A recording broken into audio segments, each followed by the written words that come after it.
요한계시록에 나와 있는 14만 4천 명은 수많은 믿음의 성도들을 이제 의미합니다. 이들은 이제 한마디로 말하면 큰 환난을 겪어낸 사람들의 모습이고, 또 그 환난을 겪은 이들이 어떤 시간을 보냈는지 우리가 가늠할 수는 없지만, 적어도 우리가 지금 살고 있는 이 시대에 우리 자신의 신앙이 좀 더 명확하고 분명해야 된다는 것을 말하고 있습니다. 우리가 지금 살고 있는 이 지금 세상은 이 14만 4천이 대환란을 통하여 온 그 환란인지 아닌지는 우리가 분명하지 않을 수도 있겠지만, 적어도 우리에게도 이들과 같은 의와 싸우는, 오염되지 않으려는 신앙의 노력들이 우리들에게 꼭 필요하다는 것을 말해주고 있습니다. 그리고 크나 작으나 고통이라는 것은 크고 작은 게 없습니다. 대수술을 받아도 아프고 손가락 하나를 펴도 아픕니다. 사실 고난이라는 것을 크고 작으냐라고 얘기하면 사실 말하기가 어렵습니다. 지금 주님을 위해서, 또 몸된 교회를 위해서 희생하고 헌신하고 애를 쓰는 여러분의 수고와 또 헌신은 대환란을 통과하는 성도들의 환란에 느끼는 감정과 크게 다르지 않을 겁니다. 여러분 작은 것에 충성하고 그 충성의 과정을 통해 여러분의 어려움과 힘든 그 시간을 보내고 있으신 여러분들 주의 이름으로 축복합니다. 여러분이 지금 그렇게 사시는 것이 대환란, 어마어마한 환란도 이길 수 있는 그러한 준비고 훈련이라는 사실을 여러분에게 전합니다. 그러므로 여러분, 주님을 위해 사시는 여러분, 여러분의 미래가 이 14만 4천에게 있습니다. 여러분은 이 14만 4천의 수많은 성도들을 보면서 여러분의 미래를 보시게 된다면 여러분들은 정말 귀한 시간이라고 생각합니다. 여러분, 우리가 대환란이라고 꼭 규정하지 않다 하여도 지금 주를 위해서, 여러분 교회를 위해서, 의로운 삶을 위해서 여러분 희생하고 어려움을 겪고 있으시다면 여러분을 다시 한번 주의 이름으로 축복합니다. 주께서 여러분을 위해 놀라운 미래를 준비해 놓고 계십니다. 우리 요한계시록 7장 3절에서 4절 우리 한번 다 같이 읽어보겠습니다. 시작. 이르되 우리가 우리 하나님의 종들의 이마에 인치기까지 땅이나 바다나 나무들을 해하지 말라 하더라. 그 머리에 인친 자들이 있습니다. 그 인친 자들이죠. 그 인을 이제 치기까지 그들을 해하지 말라라고 얘기하죠. 4절 읽겠습니다. 시작. 내가 인침받은 자의 수를 들으니 이스라엘 자손의 각 지파 중에서 인침을 받은 자들이 14만 4천이니 라고 상징적으로 이제 인친 자들의 수를 하죠. 7장 9절을 읽겠습니다. 시작. 이 일 후에 내가 보니 각 나라와 족속과 백성과 방언에서 아무도 능히 셀 수 없는 큰 무리가 나와 흰 옷을 입고 손에 종려 가지를 들고 보좌 앞과 어린 양 앞에 서서, 수많은 사람들이 주님의 보좌 앞에 섰습니다. 그들의 복장은 흰 옷이고 그들의 손에는 종려 나무 가지를 들고 있습니다. 그것은 환영이고 그것은 왕에 대한 최고의 그 찬사와 찬양을 이제 말하고 있습니다. 그리고 그 어린 양, 보좌에 계신 이와 어린 양 앞에 서 있습니다. 이들은 의롭게 이제 주님의 그 사명, 또 의로움을 위해 끝없는 싸움과 또 투쟁과 승리를 얻은 그런 고난을 통과한 사람들입니다. 성경은 분명히 말하는 것은 싸움 없이 승리가 없고 고난 없이 영광이 없다고 말합니다. 우리 한번 따라할까요? 싸움 없이 승리가 없고 고난 없이 영광이 없다. 다 대가를 치르는 겁니다. 하나님을 사랑하고 교회를 사랑하니 그만한 대가를 다 치르고, 그 대가를 치른다는 것은 내적인 싸움이고 또 외적인 또 싸움입니다. 그리고 그 싸워가는 성도들, 몸부림치는 성도들, 또 그들과 함께 하시는 하나님의 사랑, 그 충성된 사람들에게 최후 승리를 보장하시는 주님의 이야기가 성경의 이야기입니다. 창세 이후로 모든 사람들은 또 모든 세상은 이 타락하게 되었고 자연스럽게 선과 악이 맞서는 투쟁이 지금 세상에 이제 벌어지고 있습니다. 이럴 때 주님의 편에 선 자들은 끝없는 모함과 핍박과 고난을 당합니다. 그리고 그들은 의를 계승하기 위해서 자기 자신을 지키고 그 뜻을 이루어가기 위해서 애쓰고 노력합니다. 근데 마지막 때가 되면 지금까지 겪었던 수준의 환난이 아니라 그 이상의 엄청난 환난이 오게 될 텐데, 정치적인 압박, 그리고 경제적인 압박, 그리고 종교적인 압박이 오게 되는데, 지금까지 역사상 있지 않았던 엄청난 그런 압박이 오게 된다고 얘기합니다. 이미 6인을 통해서 지구 전체에 수많은 재난과 또 그리고 또 환란이 오게 되는 것과 동시에 그러한 안과 밖에 지구촌 전체에 엄청난 시련이 올 때, 그럴 때 하나님 앞에 충성하고 믿음을 지키려는 사람들의 몸부림은 분명히 의미가 있습니다. 성도 여러분, 저와 여러분, 지금부터 우리가 이렇게 주를 위하여 몸부림치고 헌신하는 신앙생활이 복되다는 것을 깨닫고 저와 여러분이 헌신할 수 있기를 주의 이름으로 축복합니다. 그렇게 될 때 그들에게 흰옷을 입혀줬습니다. 그리고 그들의 모든 그 눈에서 눈물을 닦아주셨다고 오늘 본문이 얘기합니다. 우리 7장 13절 읽겠습니다. 13절 시작. 장로 중 하나가 응답하여 나에게 이르되 이 흰옷 입은 자들이 누구며 어디서 왔느냐. 요한이 이르고 딱 봤더니 각 나라와 족속들이 막 찬양하고 또 천사들이 찬양하고 엄청난 하늘의 천상의 예배를 받습니다. 그러더니 갑자기 장로 중에 24장로 중에 하나가 요한에게 물어봤습니다. 너 저 흰옷 입은 사람들이 누군지 아냐? 어디서 나왔는지 아냐? 라는 질문을 받습니다. 14절을 읽겠습니다. 내가 말하기를 내 주여 당신이 아시나이다 하니 그가 나에게 이르되 이는 큰 환난에서 나오는 자들인데 어린 양의 피에 그 옷을 씻어 희게 하였느니라. 그러면서 질문을 던졌던 장로가 대답을 이제 직접 합니다. 뭐라고 대답하냐면 이 사람들은 큰 환난에서 나오는 사람들이다. 이것은 말 그대로 대환난에서 나온 자들입니다. 그리고 그들은 어린 양의 피로 그 옷을 씻어서 저 옷이 희게 된 거야, 이렇게 얘기를 합니다. 그러니까 여러분, 어린 양의 보혈의 은혜로 희게 되었고 또 그리고 환난에서 나오게 된 이 두 가지를 이제 얘기하게 되는 거죠. 먼저 우리가 이 환난을 왜 성도들이 당하는가 이제 좀 생각해 볼 필요가 있습니다. 왜냐하면 많은 신앙인들은 환난을 안 당하는 것이 복이고 또 고난을 안 당하는 것이 복이다 이렇게 생각을 하지만 그것은 조금 우리의 어린아이 같은 생각입니다. 여러분, 의를 위해 살아난 모든 사람들은 당연히 고난을 당합니다. 왜냐하면 우리가 살고 있는 세상이 이미 오염되고 타락했기 때문입니다. 우리 로마서 8장 22절의 말씀을 좀 짧지만 한번 보고 설교를 이어가겠습니다.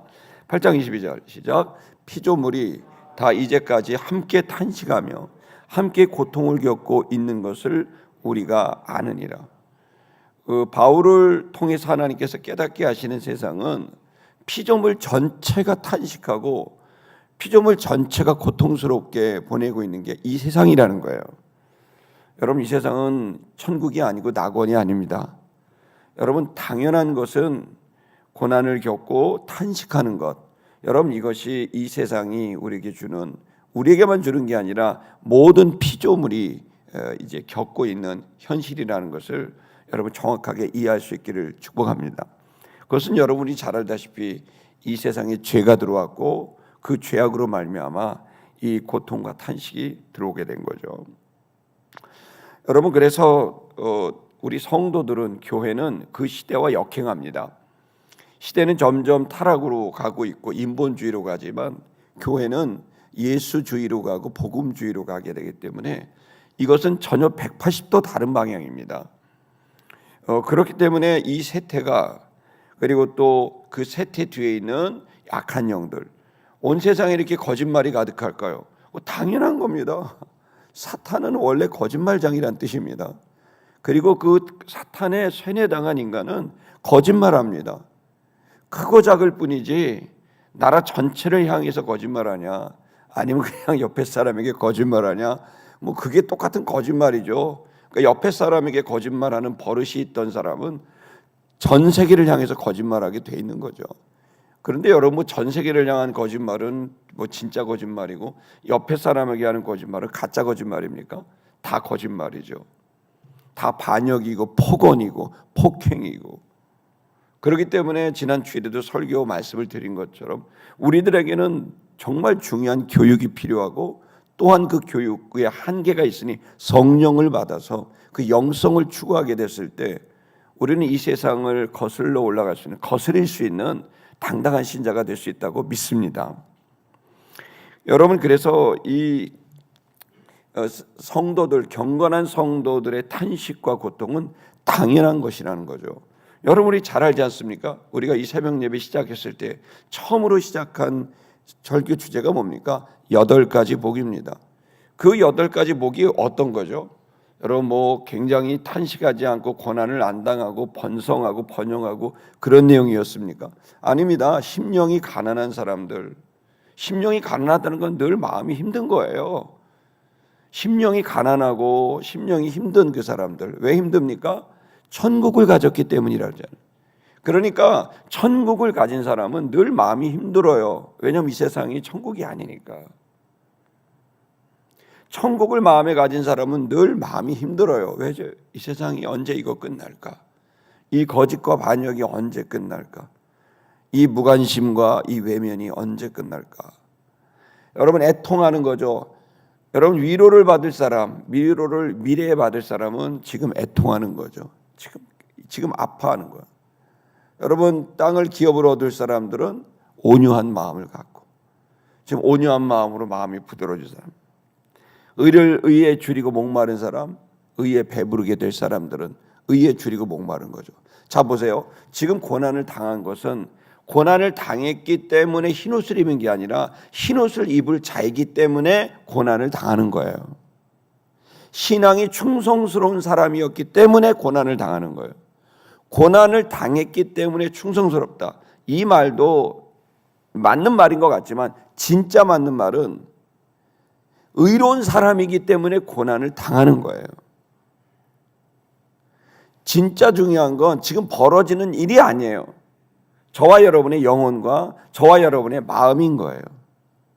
지금 내가 어떤 마음의 상태냐, 내가 어떤 영적인 상태냐, 주님이 내 주님이 되면 자연스럽게 심령이 가난하게 되고 애통하게 되고 온유하게 되고 의에 줄이고 목마르게 되고 긍휼히 여기게 되고 마음이 청결하게 되고 화평하게 되고 의로의 핍박을 받는 거예요. 그건 주님의 사람이 됐기 때문에 벌어지는 일들인 거예요. 이건 오히려 복인 거예요. 왜냐하면 이걸로 끝나는 게 아니라 장차 보상이 따르기 때문입니다.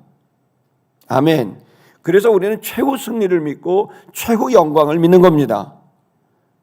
그 최후 승리와 최후 영광에 이르기까지 우리는 투쟁하고 애를 쓰고 노력하는 거죠. 여러분, 반드시 복이 따릅니다. 할렐루야. 요한복음 17장 24절을 읽겠습니다. 시작. 아버지여, 내게 주신 자도 나 있는 곳에 나와 함께 있어 아버지께서 창세 전부터 나를 사랑하심으로 내게 주신 나의 영광을 그들로 보게 하시기를 원하옵니다. 예수님이 공생의 마지막 직전에 하셨던 기도예요. 결국에는 예수님이 하셨던 것은 뭐냐면 나와 함께 있는 이들, 아버지께서 내게 주신 자들, 바로 나와 함께 있는 내게 주신 그 사람들 내게 주신 근데 그들이 내가 영광을 주님이 내게 주실 그 영광을 주님이 주실 텐데, 아버지가 주실 텐데 그 영광을 나와 함께 있는 자들도 보게 하여 주십시오. 이게 이제 그 기도인 겁니다. 이게 바로 여러분이 읽으신 요한계시록 7장의 내용인 겁니다. 그들은 어떤 것이었습니까? 조금 전에 읽은 대로 종려나무 가지를 들고 하나님 어린 양을 찬양했습니다. 여러분, 이제 마음껏 찬양하고 자유로운 마음에서, 홀가분한 마음에서 여러분 영원토록 주님을 찬양할 수 있는 기회가 열립니다. 할렐루야. 그리고 저와 여러분이 죄 때문에 더 이상 고민 안 해도 됩니다. 실수 때문에 더 이상 고민 안 해도 됩니다. 더 이상 회개가 없습니다. 완전히 어린 양의 피로 그 옷을 하얗게 씻어서 이제 우리는 성화를 넘어서 영화롭게 되는, 여러분 영화가 여러분에게 기다리고 있음을 믿기를 축복합니다. 영광스러운 몸을 입습니다. 복 중의 복이죠. 또 어떻습니까? 요한계시록 7장 15절의 말씀을 읽겠습니다. 시작. 그러므로 그들이 하나님의 보좌 앞에 있고 또 그의 성전에서 밤낮 하나님을 섬김에 보좌에 앉으시니가 그들 위에 장막을 치시리니, 이렇게 되어 있습니다. 흰옷을 입은 것을 넘어서 성전에서 밤낮 주님을 섬길 수 있는 기회가 열립니다. 할렐루야. 여러분 더 이상 출근 안 하셔도 됩니다. 할렐루야. 여러분 돈 벌려고 애를 쓰고 노력하고 그러지 않아도 돼요. 그냥 주의 집에 있기만 하면 됩니다. 여기 보십시오. 하나님의 보좌 앞에 있고 그 성전에서 밤낮 하나님을 섬길 수 있습니다. 저도 그렇습니다. 저도 목사지만 정말 밤낮 성전에서 섬기고 싶어요. 할렐루야. 교회만 있고 싶어요. 근데 때로는 돈도 구하러 다녀야 되고 때로는 뭣도 하러 가야 되고 막 그렇습니다. 여러분 그 애를 쓴다고요.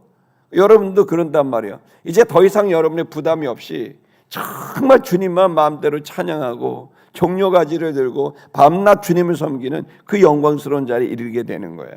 왜냐하면 주님을 사랑하니까. 여러분이 영광스러운 주님을 사랑해서 주님과 함께 할 수 있는 기회가 여러분에게 열렸음을 보기를 축복합니다. 그렇게 되면 어떻게 됩니까? 그들 위에 주님은 장막을 치실 것이다. 주님이 화답하시는 거죠. 열심히 하면 그 위에 이렇게 장막을 치셔가지고 우리와 함께 하신다. 주님과 동행하게 되는, 주님과 함께하게 되는 이 영광스러운 자리에 여러분 이르게 되는 복입니다. 17, 16절 그 다음 구절 읽겠습니다. 시작. 그들이 다시는 줄이지도 아니하며 목마르지도 아니하고 해나 아무 뜨거운 기운에 상하지도 아니하리니. 더 이상 배고프지 않아도 됩니다. 목마르지 않아도 됩니다. 어떠한 해도 끼치지 아니하게 되는 온전한 그런 보호를 주님이 우리에게 허락하신다는 거죠. 이사야 49장 10절에도 똑같은 말씀을 주십니다. 읽겠습니다. 그들이 줄이거나 목마르지 아니할 것이며 더위와 별이 그들을 상하지 아니하리니 이는 그들을 긍휼히 여기는 이가 그들을 이끌되 샘물 근원으로 인도할 것임이라. 여러분 가끔 여러분 이런 기도 안 드리세요? 전 가끔 드리는데 주님 저 안 불쌍하세요? 그렇게 그런 기도 한번 드리지 않아요? 주님 저 한 40년 부리셨잖아요. 저 안 불쌍하세요? 이렇게 저는 한 번도 이렇게 그 시간들이 늘 이렇게 고난이 없었던 게 없었던 것 같아요. 한순간도 안정된 상황이 없고 늘 뭔가 해야 되고 뭔가 마치 자전거를 탄 사람처럼 계속 발을 디뎌야 되는 것 같은 압박감도 있고, 어떤 분들은 목사님 일중독자입니다. 어떤 사람들은 목사님 너무 집착하는 것 같습니다. 목사님 심리적으로 결핍이 있으셔서 그런 거 아니에요? 그러면 별 얘기도 합니다. 그럼 이제 그게 아니라 이건 해야만 하니까 해야 돼. 여러분 저만 그러나 여러분도 그러잖아요. 여러분 긍휼히 여기는 거죠. 주님 저 안 불쌍하세요? 그런 것처럼 여러분 정말 불쌍하게 여러분 나름대로 애를 쓰시잖아요. 여러분 그게 끝날 거예요. 할렐루야. 그래서 빨리 가고 싶잖아요. 천국에. 그러죠? 천국 가고 싶어요. 아멘이 안 나오네요. 오래 사시고 싶으신가 봐요. 저는 빨리 가고 진짜예요. 그냥 지금이라도 가고 싶어요. 이게 너무 힘들어 이 세상 사는 게.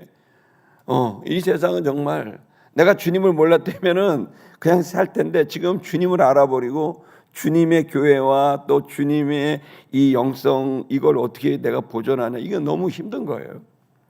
전전긍긍하죠. 여러분 그런데 여러분 걱정하지 마십시오. 줄이지도 목마르지도 또 여러분 해를 당하지도 않고 모함당할 일도 없고 핍박당할 일도 없고 그때 마음 쓸 일도 없고 그냥 정말 참된 자유로 들어가게 됩니다.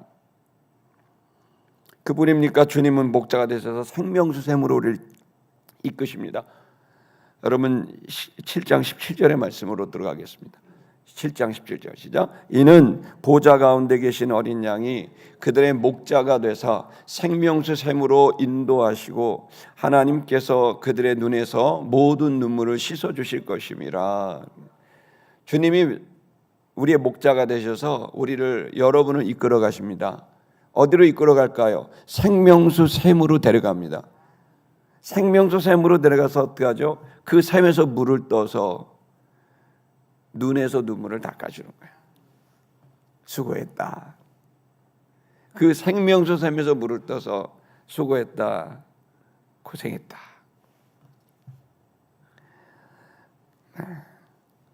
요한일서 3장 2절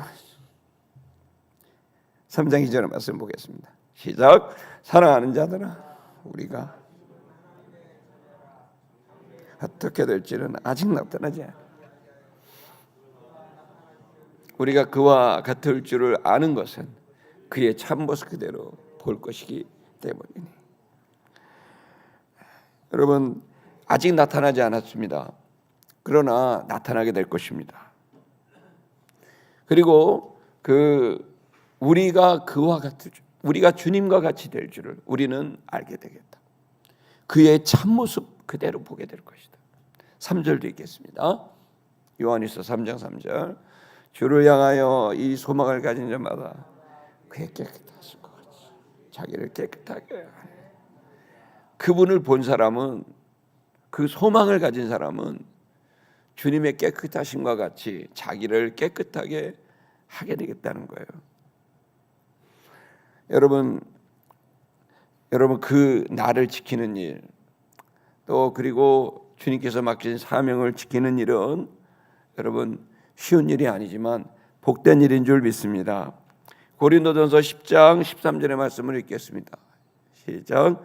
사람이 감당할 시험 밖에는 너희가 당한 것이 없나니 오직 하나님은 미쁘사 너희가 감당하지 못할 시험 당함을 허락지 아니하시고 시험 당할 즈음에 또한 피할 길을 내사 너희로 등이 감당하게 하시느니라. 여러분 주님을 위해 사시는 여러분, 여러분의 미래를 바라보시기를 축복합니다. 여러분의 미래에 이 영광스러움이 기다리고 있습니다. 주님을 향하여 이 모든 어려움을 이기시고 또 그리고 승리하시는 영광스러운 여러분 되시기를 축복합니다. 찬양하겠습니다.